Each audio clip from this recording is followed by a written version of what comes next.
सर्वांचं सहर्ष स्वागत। जागतिक महिला दिनानिमित्त आपण घेतलेल्या कार्यक्रमामध्ये मी अशी घडले यामध्ये आजच्या मानकरी आहेत सौ पूनम उत्तम जाधव, कळंबा ग्रामपंचायत सदस्य। तर मॅम, तुमचे आपल्या कार्यक्रमामध्ये सहर्ष स्वागत आहे। धन्यवाद। तर तुम्ही आमच्या प्रेक्षकांना तुमची परिचय करून द्या। मी सौ पूनम उत्तम जाधव, ग्रामपंचायत सदस्य, प्रभाग क्रमांक 2 मधून निवडून आलेले आहे। आता 1 वर्ष झाले। करवीर तालुक्यातील कळंबा ग्रामपंचायत ही सर्वात मोठी मानली जाते। यामध्ये तुम्ही ग्रामपंचायत सदस्य म्हणून निवडून आलात, त्याबद्दल पहिल्यांदा तुमचं अभिनंदन। धन्यवाद। तर गृहिणी ते ग्रामपंचायत सदस्य हा प्रवास तुमचा कसा घडला?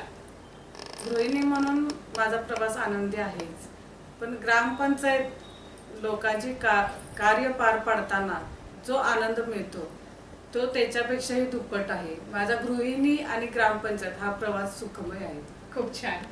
तर ग्रामपंचायत सदस्य म्हणून कोणकोणती आजपर्यंतची विकासाची कामे केलेली आहेत तुम्ही? ग्रामपंचायत विकासाची कामे म्हटला तर आजपर्यंत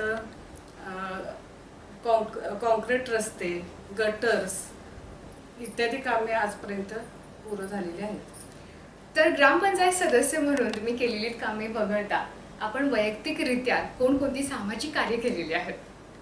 महिलांच्या पेन्शनचं काम केलेलं आहे, सेवाभावी संस्थांना मदत केली आणि बांधकाम कामगारांच्या मुलांना शिष्यवृत्ती मिळवून दिली। वा। भविष्यामध्ये एखाद्या मोठ्या राजकीय पदावर जर तुम्हाला काम करण्याची संधी मिळाली तर तुम्ही ती स्वीकाराल का? भविष्यात जर मला संधी मिळाली तर मी नक्कीच स्वीकारेन। समाजाचे काहीतरी देणे लागतो आपण आणि त्यांच्यासाठी काहीतरी करण्याची संधी मिळेल यासाठी मी ती संधी नक्कीच स्वीकारेन। आजपर्यंतच्या कारकिर्दीमध्ये तुमच्या पाठीमागे खंबीर असे उभे आहेत ते म्हणजे तुमचे मिस्टर, तुमचे पती माननीय श्री उत्तम जाधव, त्यांच्याबद्दल तुम्ही काय सांगाल?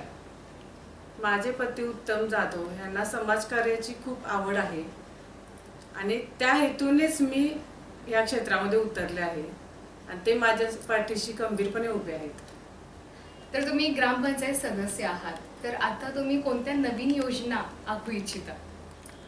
मी महिला बचत गटातील महिलांना महिला सक्षमीकरण करण्यासाठी मदत करणार आहे। त्यांच्यासाठी काही उद्योग मिळवून देईन। वा वा, खूप छान। तर जागतिक महिला दिन आहे, तर आपल्या महिला प्रेक्षक वर्गांसाठी तुम्ही काय सांगू शकाल? सर्वप्रथम सर्व महिलांना माझ्याकडून महिला दिनाच्या खूप खूप शुभेच्छा। महिलांनी सक्षम होऊन स्वतःच्या पायावर उभं राहावं ही सदिच्छा। वा वा, थँक्यू। तुम्ही इथे आलात त्याबद्दल तुमचे धन्यवाद। तुम्हाला कसं वाटलं आमच्याशी जोडून? कोल्हापूर ब्रेकिंग न्यूज में या व्यासपीठावर मला बोलण्याची संधी मिळाली त्याबद्दल खूप खूप धन्यवाद।